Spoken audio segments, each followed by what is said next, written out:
What is going on, everybody? It's the Frauds, and we're here for a Monday Night Raw review for August the 31st, 2020. August is done, it's out of the way, SummerSlam and Payback are out of the way, and we are on our way to the Clash of Champions on September 27th. But yet, we get to this Monday Night Raw, and the entire thing, so Friday we got advertised that Rey Mysterio was going to take on Seth Rollins. Then that built to... It was expanded on that was going to be Rey Mysterio versus Seth Rollins, Keith Lee versus Dolph Ziggler, and Kevin Owens versus Randy Orton. The three guys who win those matches are going to go to a triple threat match at the end of the night to see who will face Drew McIntyre at Clash of Champions. So WWE had to sit through 3 hours to get the result that everybody predicted was going to happen. And Keith Lee winning another match. And Seth Rollins, and unfortunately, and this is sad news. The sad news coming out of Payback is that Rey Mysterio tore his tricep. Yeah. Rey Mysterio just signed a new contract a couple weeks ago to stay with WWE, to team with his son, to build his son up for the future, is down with a torn tricep. So, I don't know where this is going to go from here for Rey Mysterio. That fucking sucks if that is absolutely 100% true. But injuries happen. Rey Mysterio is no spring chicken. He's definitely one of those guys that he's going to be prone to injuries more.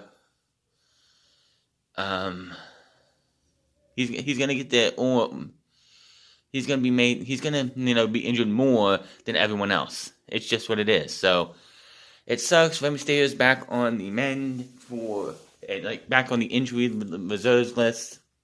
And this one, if it is real, that sucks. What's this going to leave there for Dominic? Well, Rey Mysterio was there tonight, and that is definitely going to be something that Rey Mysterio is just going to be in a managerial role, it seems like. Somebody who guides the son into the future. So, we start the show off. Randy Orton's in the ring. Mike Rowan does the introduction. It's a series of matches revealed that the winner will go on to face Drew McIntyre Clash of Champions. He takes the mic and cuts a promo on hurting Drew last week because he deserved it. Or it goes on about how he should not have to face Kevin Owens to qualify for the triple threat match, as he should just get to Clash of Champions. Title shot from McIntyre, but that's okay because he will go on to Clash of Champions and will win back the title. He goes on, but the music interrupts, and out comes Keith Lee to his shitty fucking music that they continue to make him use. Keith Lee, of course, responded last week, as we mentioned on our script earlier, this past weekend, that the music was out of his hands, and he also signed off on this shitty shit. Just give him Limitless back, or hire anybody, who knows how to make great theme music. Because quite honestly, CFOs, outside of Jim Johnson, because Jim Johnson is a goddamn legend in music, in WWE music, or theme music, but CFOs was a second best in WWE. So, please get this shit back, because I am sick to death of having to hear shitty music. Not just from Keith Lee, everybody. Everybody who gets a new theme nowadays, it's shit. And I'm sick and tired of it. Lee comes out and taunts Orton's son by saying, you want to keep saying all the terror you have been causing, but you seem to forget what happened last night. That I beat you and made you bask in my glory. Well, Mr. Orton, I think things are a little bit different now. Says because maybe, just maybe, a victory like mine last night over a legend killer like you means that maybe I should get the WWE title opportunity. Lee says, don't get him wrong. He knows Drew has some time and considers him a good friend. Drew doesn't like to talk about receipts, and Lee believes without a shadow of a doubt that Drew will be good on his word at some point. And Ziggler, out of nowhere, attacks him from behind, hitting a huge DDT, and then we go to commercial break. triple threat match. Triple threat qualifier Keith Lee versus Dolph Ziggler. Now, Keith Lee's match with Randy Orton last night lasted 7 minutes, 6.5 minutes. And Randy Orton is a high on the card talent right now. So we get here to Dolph Ziggler, and he faces Keith Lee in a match that lasts about 7.5 minutes. And I'm like, are you kidding me? This guy easily beat Randy Orton last night, and tonight he's going to be struggling with Dolph Ziggler. What kind of booking is this? So,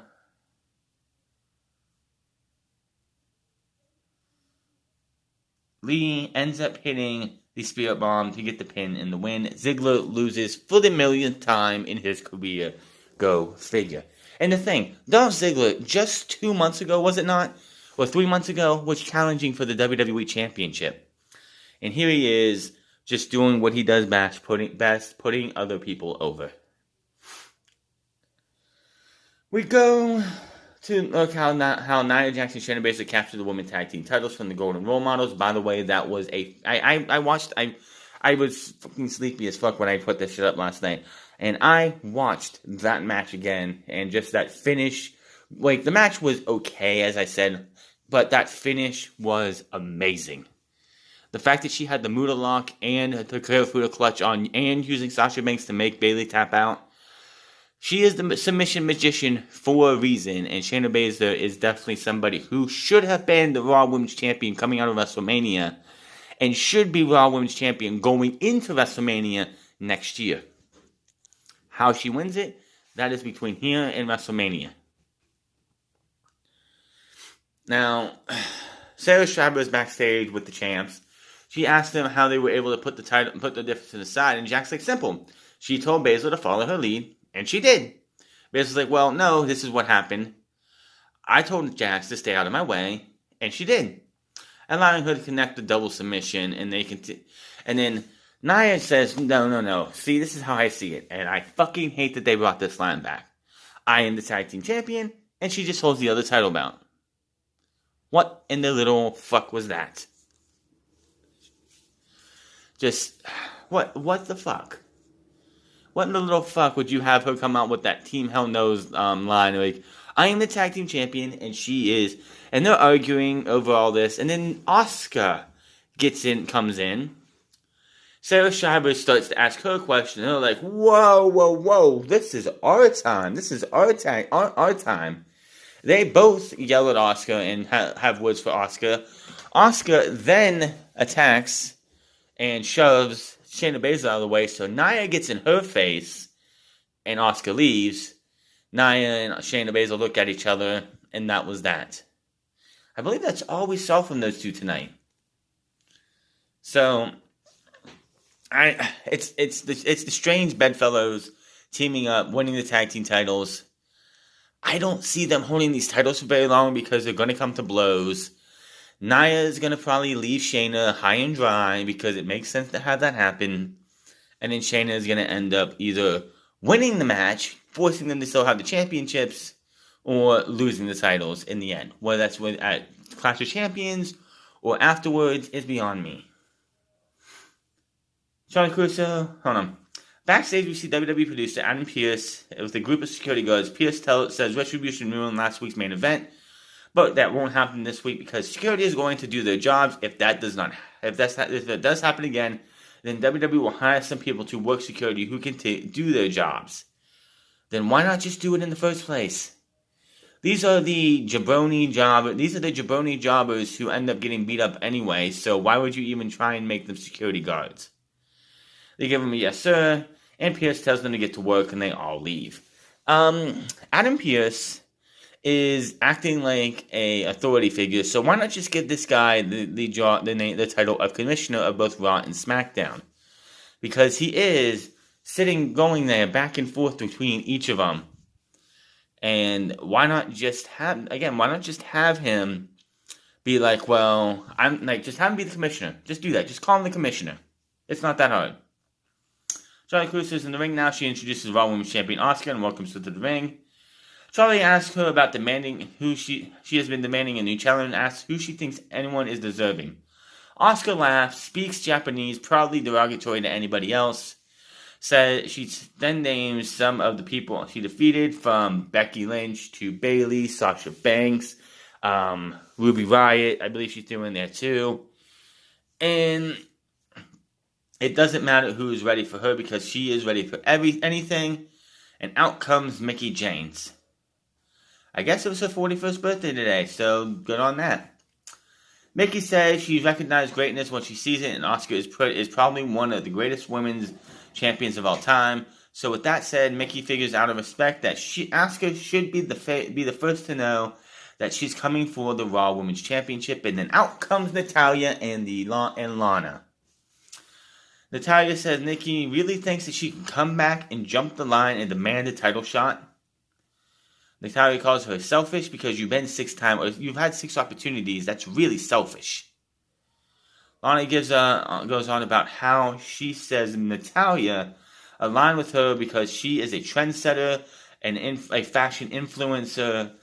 And I'm just sitting there like, gag me with a spoon because I don't want to hear this garbage. They keep talking, and then Asuka says something and says, I'm ready for you, and you, pointing to all 3 women. Natalya and Lana attack the other women.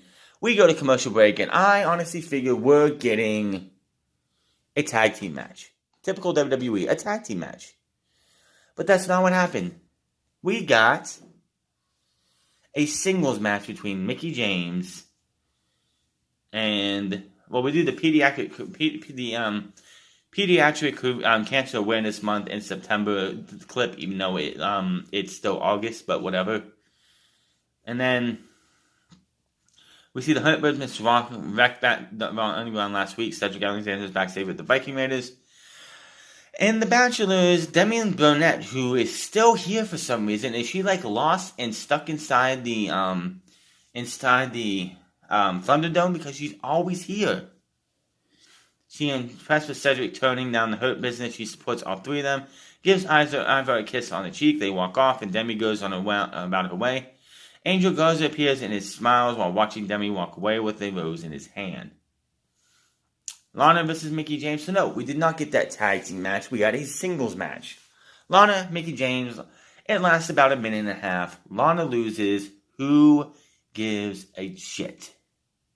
This is one of those things that this was such a women's division is going to. We have Shayna Baszler, the only one who really, in my opinion, should be vying for the singles women's championship, tied into a women's tag team title run right now. Which, it's great to see her finally get a title opportunity and have a championship, even if it is a tag team title championship. But this is what the singles women's division is right now.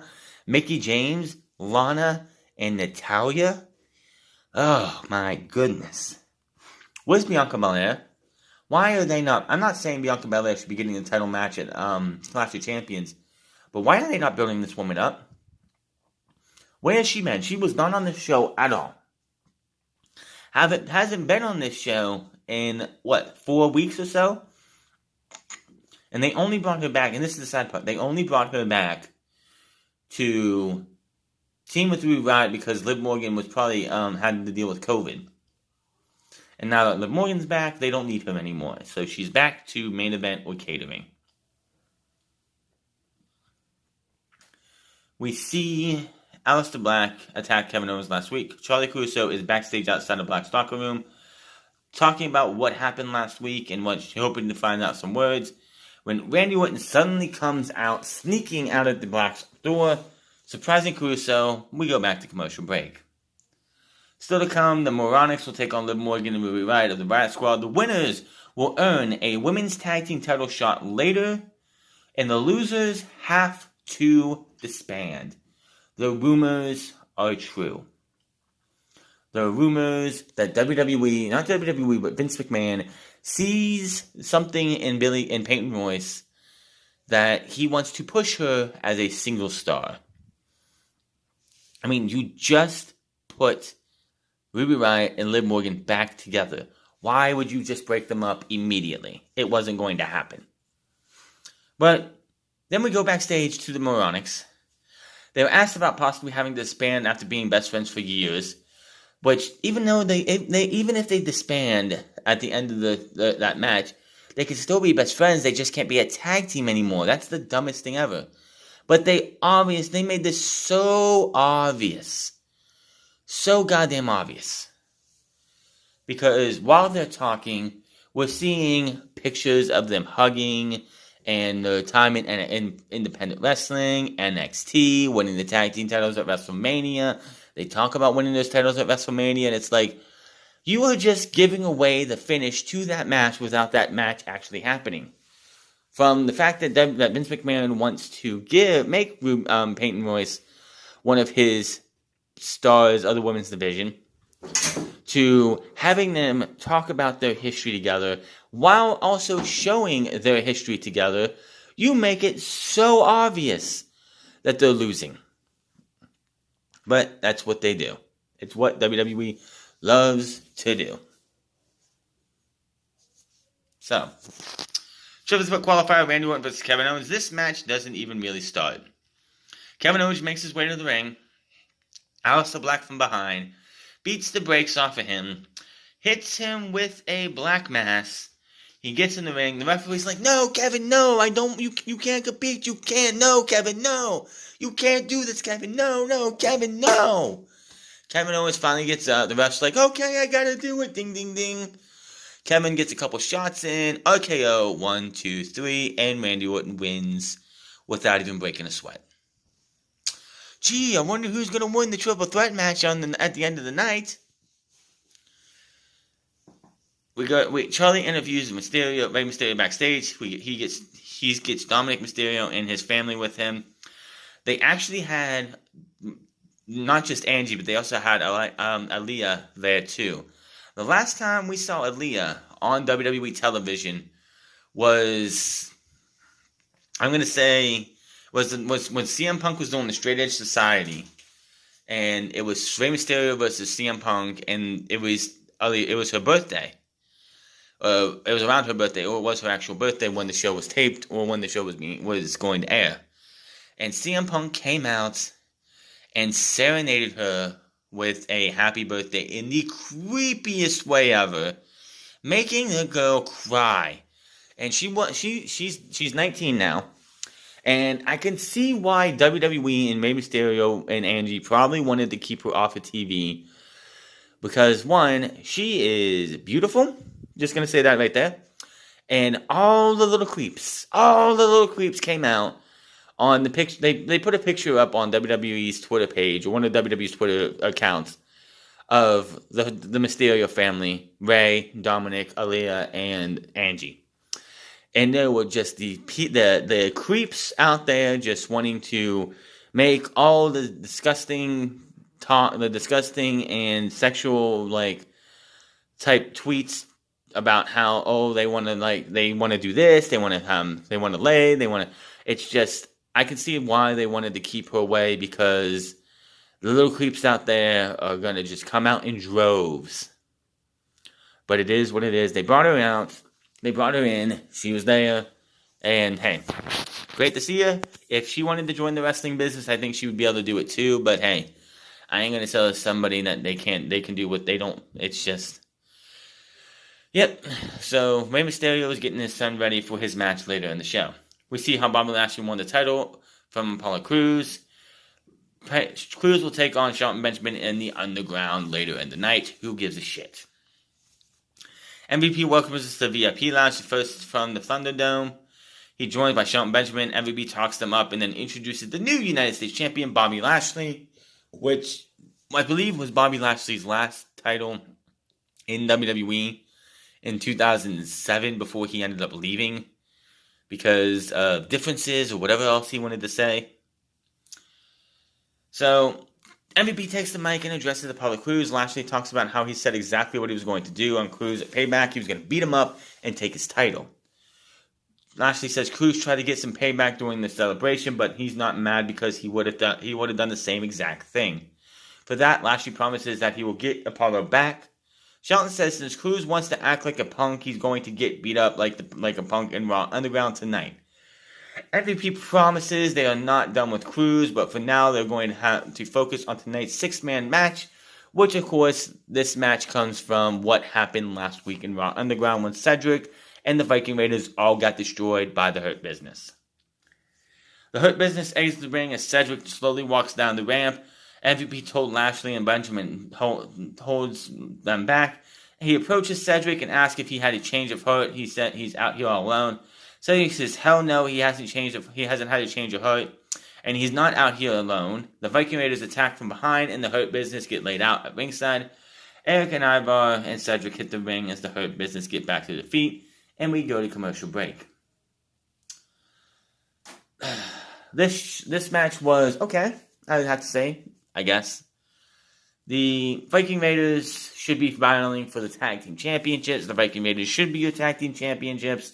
Tag Team Champions. And all they're doing is battling with the Hurt Business. Yet Raw's Tag Team division right now is the Street Profits and Angel Garza and Andrade. The only two teams vying for those Tag Team titles. And that is getting fucking annoying. That is getting overdone and overplayed. And this show just... Cedric finally goes for a tag, but Shelton and Lashley knock him off the apron with a brawl at ringside. This leads to Cedric countering MVP and rolling him up for the 1, 2, 3.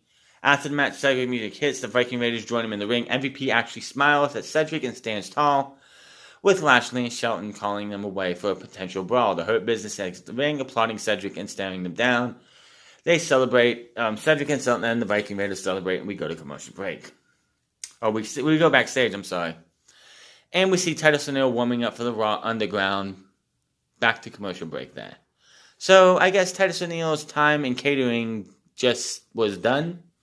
Or did he need to teach one of the members of catering a lesson for messing up the great fine food he made for the WWE family? Number 1 contenders match losers must disband the Icon Moronics versus the Riot Squad. This match was... who gives a shit? All I gotta say about this match is it's finally over. After so many years of Peyton Royce and Billy Kay being a useless, worthless tag team, they are no more. Kay with a big boot to Liv's throat in the corner. Now as the referee counts, Kay with a suplex for another 2 count. Kay unloads and strikes while Liv is down while yelling at her. Liv gets up and delivers 2 big kicks to stun Kay. Riot tags in and unloads with the forearms to Kay. Riot runs Kay face first into Liv's knee in the corner. Riot with more offense on Kay. Royce runs in, but Liv also runs in and slams her face first into the mat. Kay takes advantage of this chaos and rolls Riot up for 2. They tangle on the mat with the more close pin attempts. Riot gets the upper hand and rolls Kay up for the pin in the win, earning the title shot and the end of the Moronics. Finally. Now, what does this mean for Peyton Royce and Billy Kay? Peyton Royce is going to start going on that singles run that WWE and Vince McMahon want to do. Billy Kay, after their feud that they have, I'm sure they're going to have some kind of feud going into Clash of Champions on the pre-show, where Peyton Royce will beat Billy Kay, and then Billy Kay will go to catering, and she is done. This is going to be the end of Billy Kay as anything on main roster television. Hell, it wouldn't surprise me if they don't throw her back down in NXT, where they could use a woman, a jobber to the stars down there. But, yeah, that's the end of the Moronics. This would not be the last time we see them tonight, but we'll get to that in a minute. Shane meets his extra large security guard outside of our underground, which that dude, by the way, has the easiest job on WWE television. He just stands there, opens a door, and closes it, and gets paid to do it. Triple qualifier Seth Rollins versus Dominic Mysterio. Dominic like I said yesterday, is getting more and more. He's just getting better and better as he goes. Like I said it yesterday and I'll say it again tonight, Dominic is going to turn on his dad. And he's going to feel slighted because his dad says something that's going to offend him. He's going to turn on him. And it's going to lead to, and this is how I would book it, it's going to lead to a match between those two at WrestleMania. And Dominic will take his dad on in a loser. If Rey Mysterio loses, then it should be the loser has to quit WWE or leaves WWE. If Dominic loses, his career's over. If Rey Mysterio loses, he has to retire and his career's over. And Dominic beats his father, sending him on the path of retirement while he goes on to be whatever he can become in WWE. So, Rollins comes out with Murphy. Rollins is not happy. Rollins stares at him and yells at him, saying, "You kicked me in the head last night," and forced him to get pinned in the ring by Dominic. Rollins circles Murphy and says, with a WWE title shot on the line, he cannot have any mistakes or Murphy screwing it up for him. He tells Murphy to get the hell out of the ring. Murphy looks at him. Rollins repeats himself and tells Murphy to get out of my sight. Doesn't want to see or hear Murphy until he figures out what kind of man he wants to be, what kind of man he stands for, what side of history he wants to be on. Murphy tries to speak off his microphone, but Rollins tells him to shut his mouth because he's a disgrace. Rollins yells at him to get out of the ring. He slowly walks, and Rollins slaps him across the back of the head. Murphy walks up the ramp as Rollins continues barking at him. Murphy stops and turns around on the stage, which everyone knows you do not do in WWE, because something bad is going to happen, and sure enough, something bad for Murphy happened as Dominic comes from behind with the clothesline, knocking his ass down, makes a beeline for the ring, and the match begins. So, I don't think this is going to be a Murphy being excommunicated from the pairing. I think that something's going to happen, that Seth Rollins is going to be in this big, huge match, or like in a match.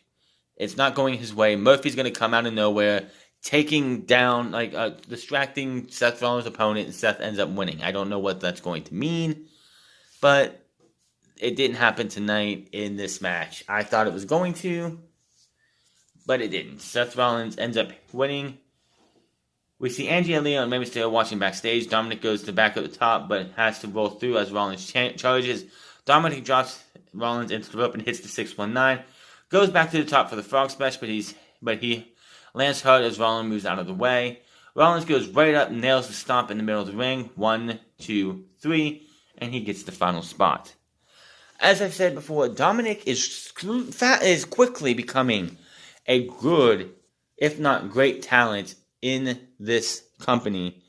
And if everything is done right for him, this dude is going to be a star for the foreseeable future. Dominic Mysterio, they are booking this guy the best they can, and honestly, this is how you book yourself a star. This is how you book a star in the making. I wish other guys got this much time on TV as Dominic has, but hey, he's new, he's fresh, he needs to get his own finisher. Don't use the 619, get your own thing, but he's still new, and let's see what goes with this way. If this is the end between Dominic Rey, and the Seth Rollins group, hopefully it is. Where do they go from here? What will Dominic do next? That is a good question. So we see Dominic's mother get emotional backstage. Rollins stands tall as music hits. Rollins vs. Lee vs. Orton is confirmed for the main event. Rollins goes to lead the ring, but he comes back and delivers another stomp to Dominic.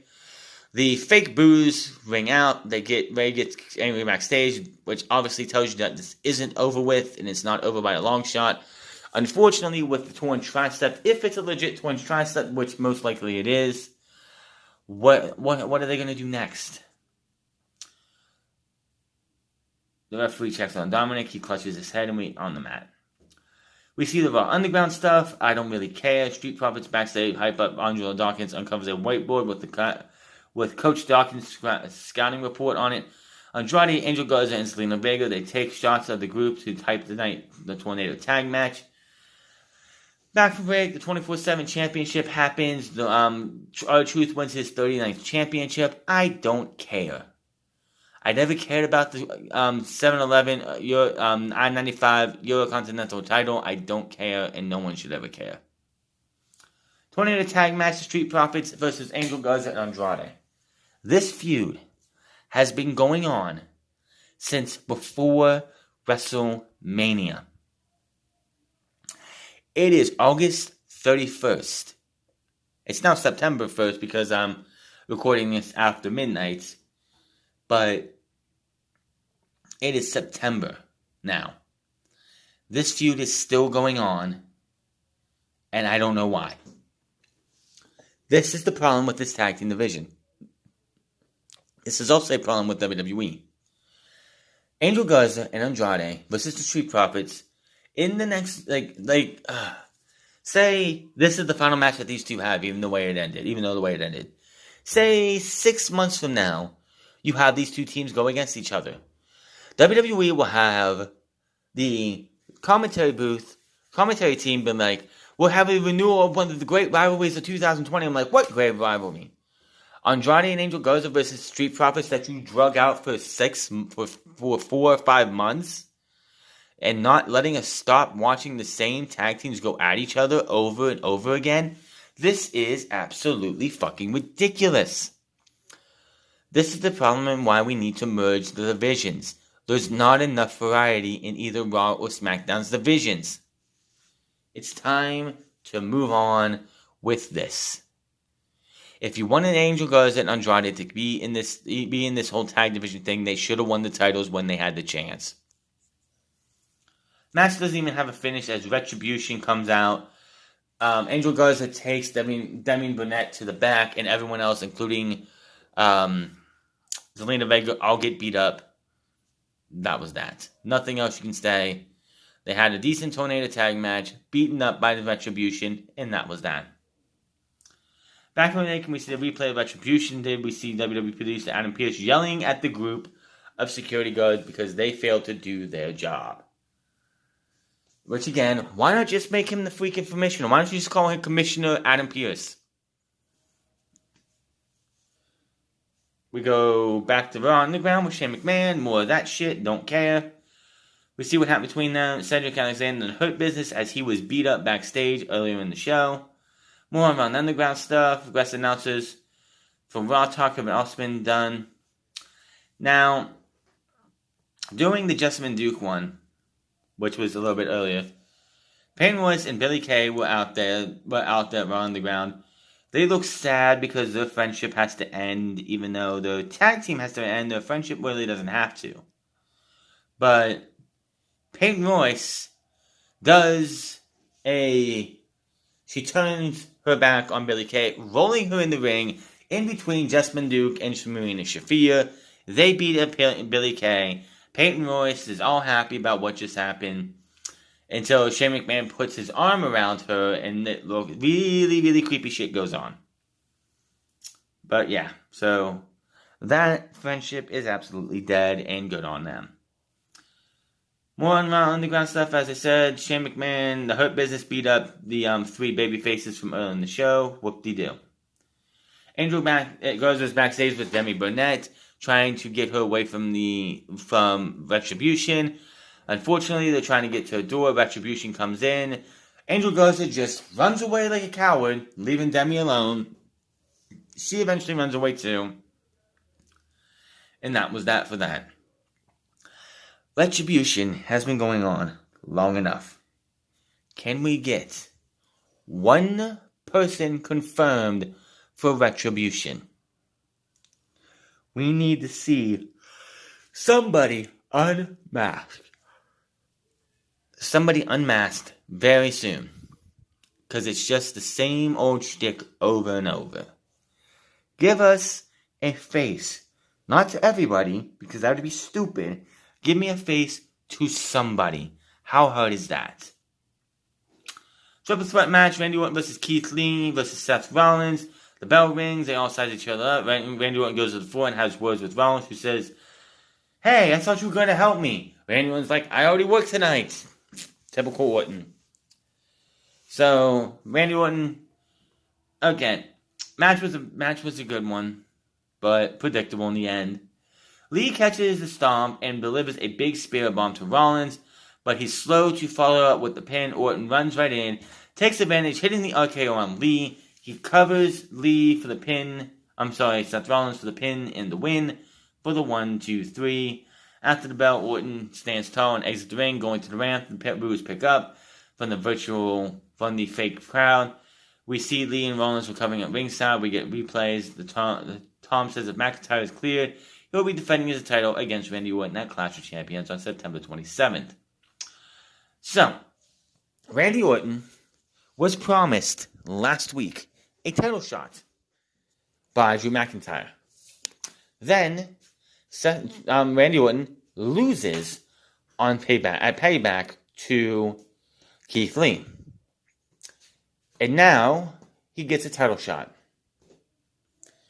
We all knew it was going to be Randy Orton versus Drew McIntyre. Drew promised him a rematch so he could kick his head off with the Claymore, and you made us go through 3 hours to get that result. This show, this company, is getting worse and worse by fucking day. The Thunderdome is a fucking failure. The Raw Underground absolutely fucking sucks and is pointless. There's no redeeming qualities about this show. Yay, Shayna Baszler is the champion, but she's a tag team champion. She didn't even win the Raw Women's Championship. Nothing good about this show. Vince McMahon does not know how to book a show properly anymore. Raw will never be the same. It will never be good again until Vince McMahon either changes his ways or gives up the power to somebody else. And that's your Monday Night Raw review. Hit that subscribe button. Comment down below. Like or dislike this video. Find me on Twitter at The France Club. Find me on twitch.tv/The France Club. Find me on Instagram at The France Club. And I'll see you guys Wednesday for the go-home show to AEW All Out. Until then, my name is The France, and I'll see you guys later.